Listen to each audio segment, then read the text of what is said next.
دیدہ اداس ہے، کیسی یہ کائنات میں خوشیاں ہیں عید کی، مولا کائنات کا غم بھی اداس ہے۔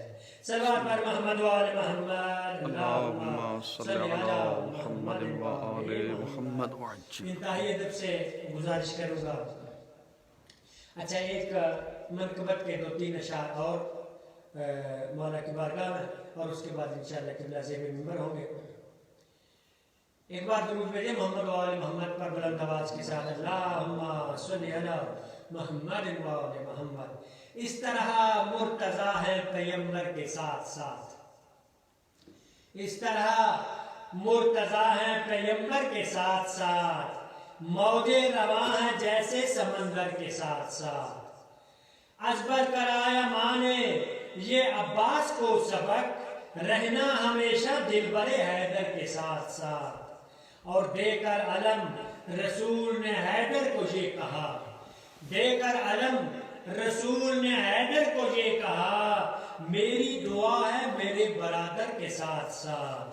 اور کچھ لوگ معتبر نہ ہوئے ساری زندگی، کچھ لوگ معتبر نہ ہوئے ساری زندگی، گو کے بہت رہے تھے پیمبر کے ساتھ ساتھ۔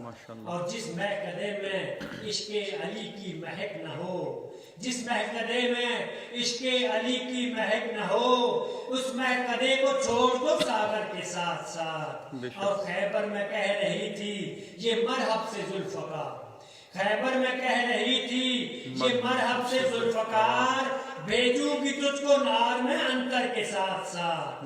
اور جز مرتضی وہ کون ہے واعظ ذرا بتا، تھا ہر قدم پہ دین کے رہبر کے ساتھ ساتھ۔ اور بعد حسین زینب مستر نے یہ کہا، اسباب سارا کٹ گیا چادر کے ساتھ ساتھ۔ اور کرب و بلا سے شام کے دربار عام تک، زنجیر روئی عابد مستر کے ساتھ ساتھ۔ تعبیر خواب جلد ملے مجھ کو ارتضا، کوثر پہ جاؤں بوزر و کمبر کے ساتھ ساتھ۔ صلوات پر محمد و آل محمد، اللہم صلی علی محمد و آل محمد وعجل فرجہ۔ انتہائی ادب سے گزارش کروں گا خطیب آل محمد قبلہ علامہ ناصر عباس گوندل صاحب سے تشریف لائیں اور آج کی اس مجلس سے خطاب فرمائیں۔ تمام مومنین سے گزارش ہے بلند آواز سے درود بھیجیں محمد و آل محمد۔ اللہم صلی علی محمد و آل محمد وعجل فرجہ۔ بار دیگر صلوات، اللہم صلی علی محمد و آل محمد وعجل فرجہ۔ ایک بار پھر درود بھیجیں محمد و آل محمد۔ اللہم صلی علی محمد و آل محمد وعجل فرجہ۔ بسم اللہ الرحمن الرحیم۔ اللہم عرفنی نفسک فإنکا ان لم تعرفنی نفسک لم اعرف نبیک۔ اللہم عرفنی رسولک فإنکا ان لم تعرفنی رسولک لم اعرف حجتک۔ اللہم عرفنی حجتک فإنکا ان لم تعرفنی حجتک ضللت عن دینی۔ یا مقلب القلوب والابصار، یا مدبر اللیل والنہار، یا محول الحول والاحوال، حول حالنا الی احسن الحال۔ الہی اعمالنا قلیل و حاجاتنا کثیر و انت اعلم بصیر۔ رب اشرح لی صدری ویسر لی امری واحلل عقدۃ من لسانی یفقهوا قولی واجعل لی من لدنک سلطانا نصیرا۔ اللہم عجل لولیک الفرج واجعلنا واولادنا من اعوانہ وانصارہ والمستشہدین بین یدی برحمتک یا ارحم الراحمین۔ کریم اللہ ہمارے ولی برحق کی ظہور میں تعجیل فرما، ہم سب کو مرشد دوران ہادی برحق ناطق قرآن امام زمانہ کی معرفت نصیب فرما، امام کے دشمنوں کو نیست و نابود فرما، قرآن کی توہین کرنے والوں کو دنیا اور آخرت میں ذلیل و خوار فرما، ہم سب کو صامت قرآن کا علم اور اس پہ عمل کی توفیق عطا فرما۔ پروردگار عالم تجھے اپنی عزت کا واسطہ ہے، تمام مومنین و مومنات بالخصوص غلام علی صاحب کو صحت کاملہ عطا فرما، ہمارے عزیزم کیسر عباس کی والدہ کو اور ان کے دیگر تمام مریضوں کو صحت کاملہ عطا فرما، ان کی بہن کو صحت کاملہ عطا فرما۔ پروردگار عالم تجھے اپنی عزت کا واسطہ ہے، تجھے اپنی شان کا واسطہ ہے، ہم سب پہ رحم فرما، اس وائرس کا جلد از جلد خاتمہ فرما۔ کریم اللہ بے گناہ قیدیوں کو رہا فرما، بے اولاد مومنین کو اولاد صالح نصیب فرما۔ پروردگار عالم تجھے اپنی عزت، شان اور مولا حسین علیہ السلام کی شان اور عزت کا واسطہ ہے، مرحوم حاجی رفیق صاحب اور ان کی اہلیہ کو جنت میں اعلیٰ مقام عطا فرما۔ پروردگار عالم ان کی قبر و حشر کی منازل آسان فرما، اور ہمارے تمام مرحومین جو ادارہ سینٹر جعفریہ کے ساتھ تعاون کرنے والے تھے، میرے مالک ان سب کو جنت الفردوس میں اعلیٰ مقام عطا فرما برحمتک یا ارحم الراحمین۔ اللہم صلی علی محمد وعلی محمد وعجل فرجہم۔ ماشاءاللہ لا حول ولا قوة الا باللہ العلی العظیم۔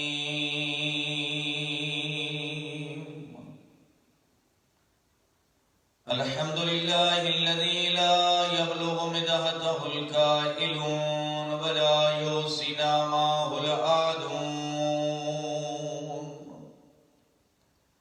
ولا یؤدی حقہ المجتہدون الذی لا یدرکہ بعد الہمام ولا ینالہ غوث الفتن الذی لیس لصفتہ حد محدود ولا نعت موجود فطر الخلائق بقدرته ونشر الرياء برحمته۔ الصلاة والسلام على رسوله الكريم أشرف الأنبياء والمرسلين مولانا ومولى الثقلين أبي القاسم محمد اللهم صل على محمد ثم الصلاة والسلام على أخيه ووزيره وابن عمه ووارث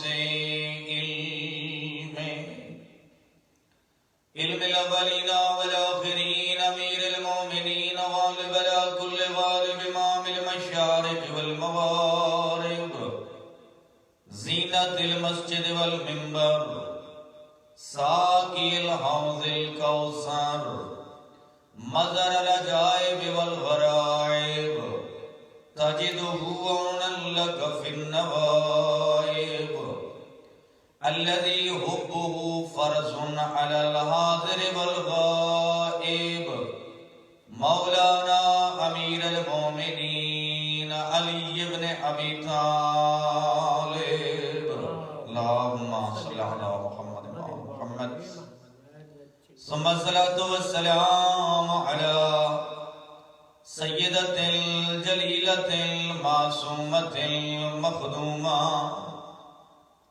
الراضیۃ المرضیہ البتول العذراء الباقیہ المحرومہ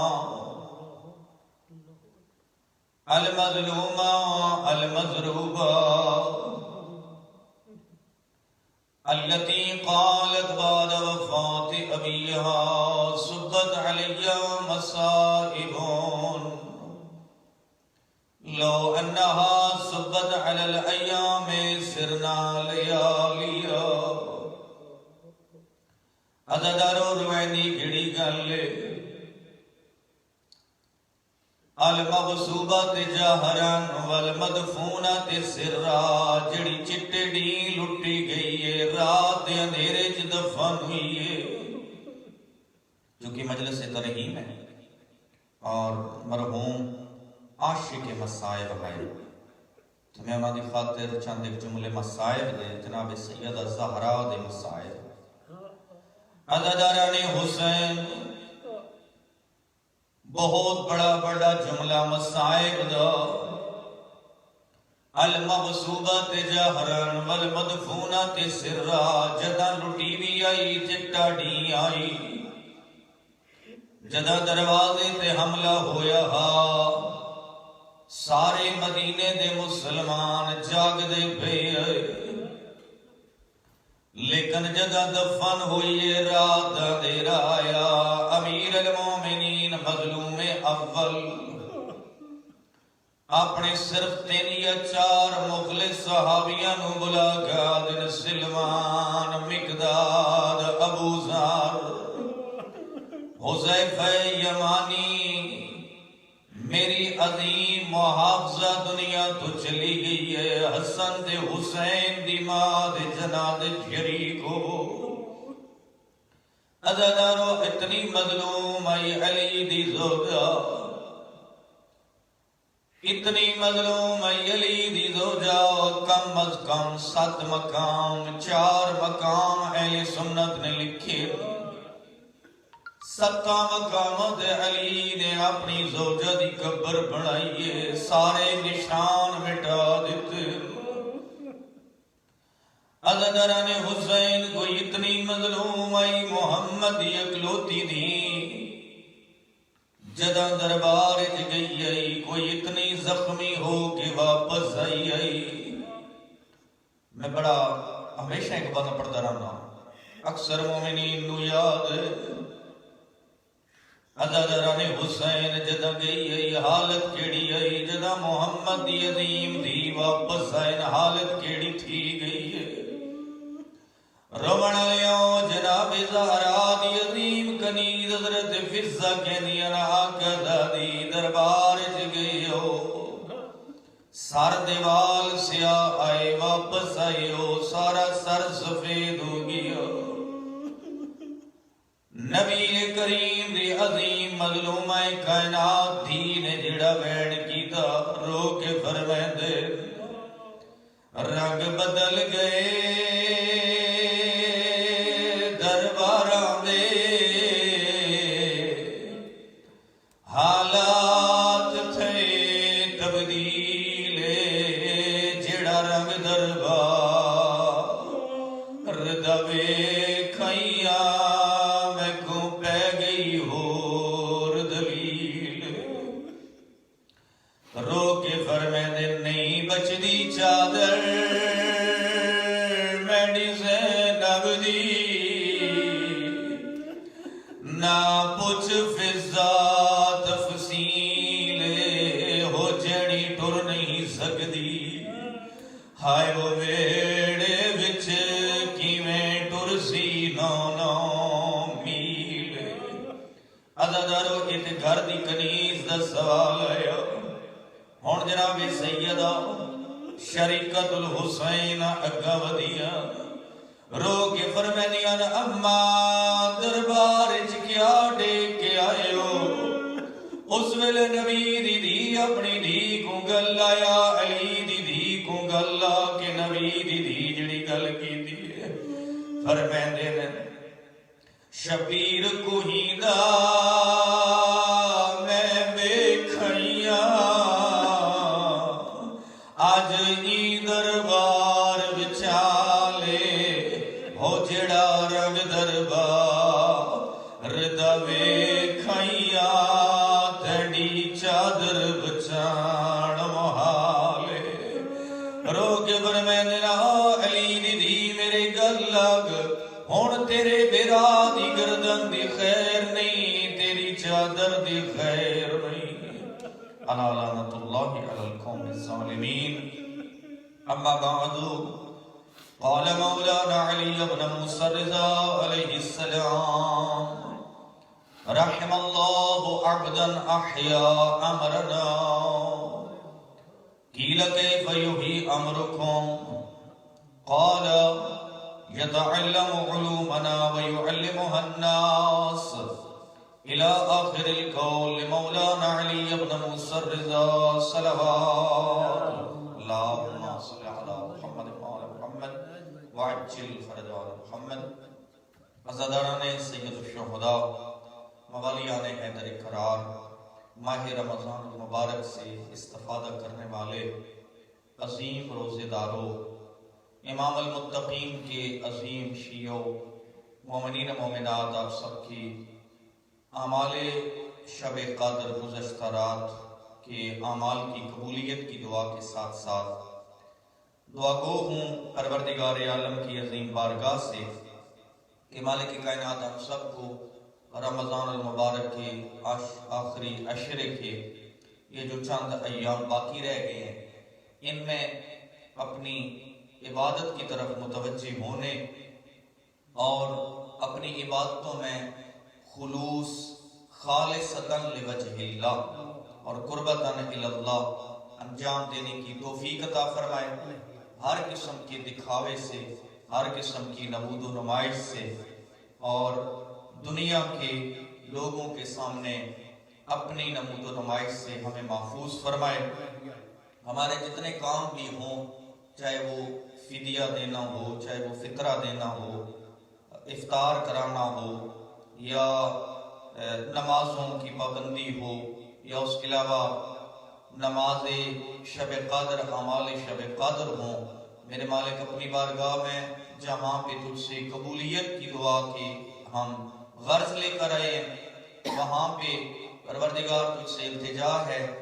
یقیناً ہم اس قابل نہیں ہیں کہ ہم ہر طرح سے خالص ہو کر عبادت کریں، لیکن ایک آسرا ہے بہت بڑا، جس آسرے کو تیرے عظیم اس دنیا میں حسین کہتے ہیں۔ ہمیں مولا حسین کا واسطہ ہے، اگر ہمارے اعمال میں کہیں پہ دکھاوے کی وجہ سے تیری بارگاہ میں قبولیت کے قابل نہیں ہے، یا کہیں پہ اس میں نقص اور عیب پایا جاتا ہے، تو میرے مالک تجھے اپنی عزت کا واسطہ ہے، تجھے اپنی شان کا واسطہ ہے، پروردگار تجھے مولا حسین کی مظلومیت کا واسطہ ہے۔ ہمارے اعمال کی اصلاح فرما اور ہمیں اپنے ذات کے لیے خالص ہونے کی توفیق عطا فرما۔ عزاداران سید الشہداء، منتظران امام حجت علیہ السلام، آپ سب کو میں اور اپنے آپ کو تقوی خداوندی کی نصیحت کرتا ہوں، اور اس کے بعد مولا امام علی ابن موسیٰ الرضا علیہ التحیۃ الالاف والسلام، سلطان عرب و عجم کے عظیم شہنشاہ مولا والی خراسان آقا، اپنے دور کے عظیم علی کہ جن کا لقب رضا ہے، الراضی بالقدر والقضاء، رضا کا معنی یہ ہے کہ جو خدا کی قدر اور قضا پہ راضی رہنے والے ہوں۔ ایسے امام عظیم کا ایک بہت ہی پیارا سا فرمان تلاوت کرنے کی سعادت حاصل کی ہے، جو آج کے عنوان سے ہے، اور میں بھی چاہ رہا تھا کہ کوئی ان دنوں میں مجلس عزا ہو، پہلے عشرے میں دوسرے عشرے میں مجالس ہوئی ہیں، لیکن جتنی زیادہ مجالس عزا ہوں، حقیقت میں ہمارے لیے جہاں پہ نجات کا ذریعہ ہے وہاں پہ علم کا ذریعہ ہے۔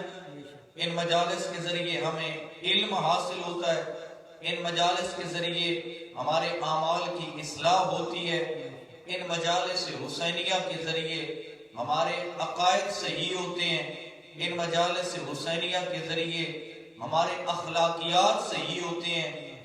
اتنی زیادہ چیزوں کی ضمانت ہے یہ مجلس امام حسین، عزاداری امام حسین اتنی زیادہ چیزوں کی ضمانت فراہم کر رہی ہے۔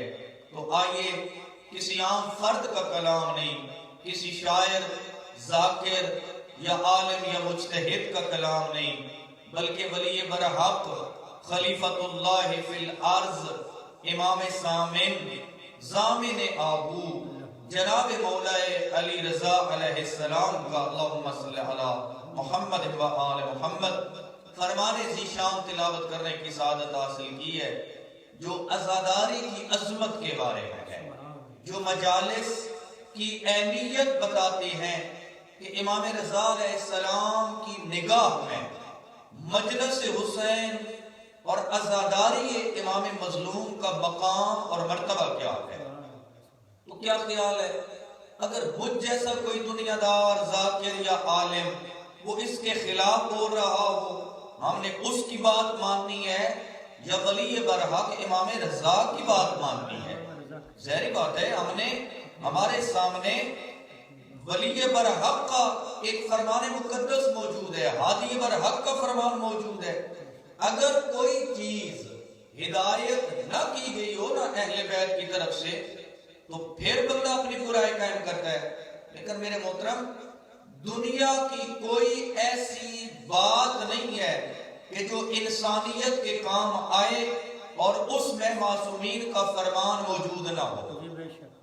یعنی یہ شریعت مقدسہ، یہ شریعت مقدسہ پانی پینے کے آداب سے لے کر وضو کے مستحبات سے لے کر دائیں بائیں کروٹ پلٹنے ہوئے سونے کے آداب سے لے کر انسان کو حکومت تک کرنے کے احکام یہ شریعت اسلامی مہیا کرتی ہے.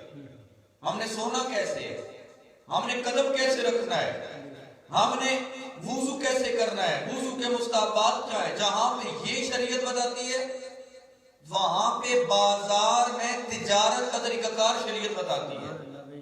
جہاں پہ بازار میں خرید و فروخت کے طریقہ کار کو دین اسلام نے حکیم حقیقی پروردگار عالم کے فرامین کے مطابق اور اس کی طرف سے ہادیان برحق نے ایک ایک چیز کو واضح فرمایا. صفائی کا نظام یہ دین اسلام نے بتایا. حتیٰ کہ میں نے عرض کیا حکومت کرنے کا گورنر بھیجنے ہیں تو کس طریقے سے بھیجنے ہیں، ان کی کیا صلاحیت ہونی چاہیے، کیا کوالٹی ہونی چاہیے، زوجہ کے حقوق کیا ہے، اولاد کے حق کیا ہے، والدین کے حق کیا ہے، پڑوسی کا احترام کیا ہے، زمین کی خرید و فروخت کا طریقہ کار کیا ہے، زمین کو تقسیم کیسے کرنا ہے، وراثت کا طریقہ کار. کوئی ایسی چیز جو انسانیت کے متعلقہ ہو جس میں انسان کا نفع اور نقصان موجود ہو اور اس کے بارے میں اللہ کی طرف سے اللہ کے نمائندوں کی طرف سے کوئی فرمان آیت حدیث موجود نہ ہو، یہ ممکن ہی نہیں ہے. لہذا ہمارے پاس ایک کل کا کل ہدایت کا مجموعہ موجود ہے. ہدایت کے مجموعے انی تارک فیکم الثقلین کتاب اللہ و اطرت اہل بیتی ما ان تمسکتم بہما لن تضلوا بعدی ابدا. فرمایا دو چیزیں چھوڑ کے جا رہا ہوں، ایک ہے قرآن، ایک ہے میرے اہل بیت. اگر تم ان دونوں کے ساتھ وابستہ رہو گے، دونوں کے ساتھ ضروری ہے. قرآن کو چھوڑ کر اہل بیت کو لے لیا تب بھی فرمان رسول کی مخالفت، اہل بیت کو چھوڑ کر حسبنا کتاب اللہ کہہ دیا تب بھی فرمان رسول کی مخالفت. ان تمسکتم بہما، اگر ان دونوں کے ساتھ تمسک رکھا لن تضلوا بعدی ابدا، میرے بعد ہرگز گمراہ نہیں ہوگے. تو لہذا آئیے گمراہی سے بچو قرآن کے صدقے میں، اہل بیت کے فرامین کے صدقے میں. مولا امام رضا علیہ السلام نے اس قدر خوبصورت طریقے سے ارشاد فرمایا رحم اللہ عبدا احیا امرنا، اللہ اس بندے پہ رحم کرے جو ہمارے امر کو زندہ کرتا ہے، جو ہمارے امر کو زندہ کرتا ہے، اللہ اس بندے پہ رحم کرے. کون دعا کر رہا ہے؟ خلیفۃ اللہ فی الارض، امام معصوم دعا کر رہے ہیں، امام دعا کر رہے ہیں اللہ اس بندے پہ رحم کرے. تو کیا خیال ہے میرے محترم مومنین و مومنات، جس بندے پہ اللہ کے عظیم نمائندے امام کی طرف سے دعا آ جائے، رحم کی دعا آ جائے، کیا خیال ہے وہ بندہ کوئی پھر عام رہے گا؟ کس قدر قیمتی ہو جائے گا وہ بندہ کہ جس کے شامل حال امام کی دعا ہو. اب امام کی دعا لینی کیسے ہے؟ امام علیہ السلام فرما رہے ہیں کیا طریقہ کار ہے ہماری اس دعا لینے کا. کس قدر امام علیہ السلام نے دل کی اتھا گہرائیوں سے یہ دعا کی ہوگی. والی خراسان، والی مشہد، مولا امام علی رضا علیہ السلام ارشاد فرماتے ہیں رحم اللہ عبدا احیا امرنا، اللہ اس بندے پر رحم کرے جو ہمارے امر کو زندہ کرتا ہے. ظاہری بات ہے اب بات جو ہے وہ تفسیر طلب تھی، تفسیر اور تشریح طلب بات تھی. ایک شخص اٹھا صحابہ امام رضا علیہ السلام سے، شاگرد امام رضا علیہ السلام اٹھا، مولا